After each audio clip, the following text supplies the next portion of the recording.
My name is Ed Boon. I am the creative director for the Mortal Kombat team. Well, this is the first Mortal Kombat game we've really taken a hard focus on the hardcore players, you know, the kind of tournament players that go traveling around the world playing games, and we really wanted to give them stuff to really kind of devour. And in doing so, we've had to actually get some tournament players into our studio and, you know, have them just beat on the game and finding, like, you know, little one frame windows where they can, you know, pull off a special move where they shouldn't be able to, or, you know, opening opportunities for them to do it. And so it's getting those hardcore guys into the studio has been a big help in getting us, you know, to balance in the game for those guys. We've always, like, the stuff that was been kind of well received, we've always wanted to kind of bring over. And so, like in Mortal Kombat vs. DC, we had these enhanced super moves that were, like, triggered off by a little bit more complicated special move, but some players couldn't do them. You know, they were just a little bit difficult to perform. And then we also had like breakers from Mortal Kombat Deception, and so we have this meter that that lets us regulate it. So we make it a lot easier to do an enhanced move, but we don't let a player spam it, basically, so that the restriction is on the super meter. So you can use a few of them up and then use it all up, or you can save it to the big kind of crazy X-ray move, or you can do kind of your standard breaker, which will take two little segments from it. So that meter is really our way of kind of balancing and keeping it in control. Yeah, some of the characters are a little bit more direct translations from the 2D days. You know, I think Sector, Cyrex, you know, they have, you know, the net, the bombs, the teleport, and all that. And then other characters, they have kind of different spins on their moves. So, you know, Sonya's always had this kind of square wave move that's, you know, since the beginning of time.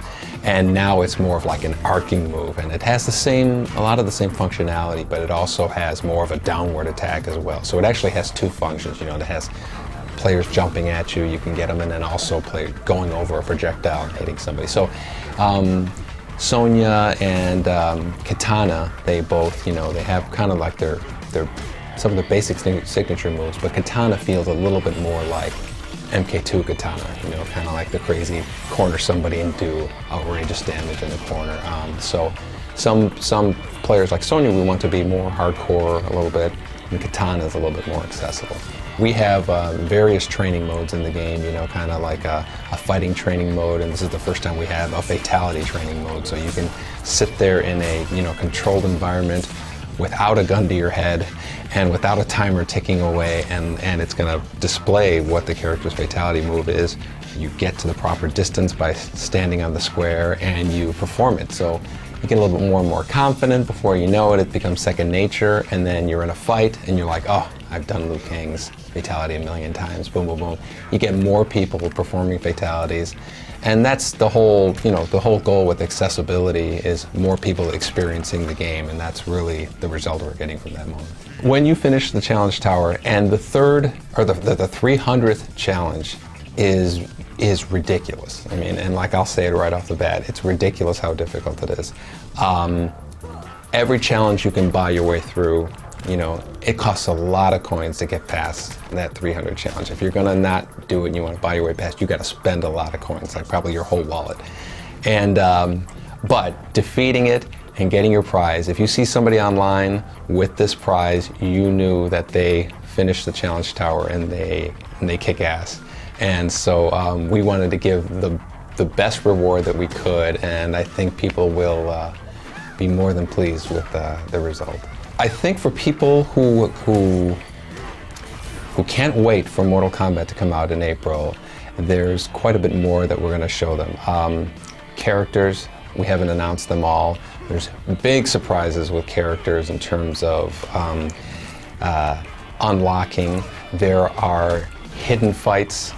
There are more stage fatalities than we've ever had, and the best stage fatalities. I mean, there's some really gruesome stuff coming that, you know, I'm dying because I can't talk about.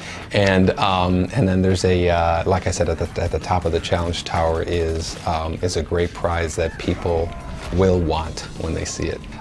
We have a retail truck tour that's going to be driving all over the United States, stopping at cities like Chicago, Los Angeles, at certain retailers, and it's going to be giving people another peek at Mortal Kombat, all the hidden features and new content that we're going to be showing in the game.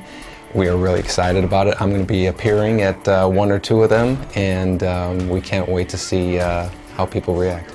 Mortal Kombat is coming out April 19th on the PlayStation 3 and Xbox 360.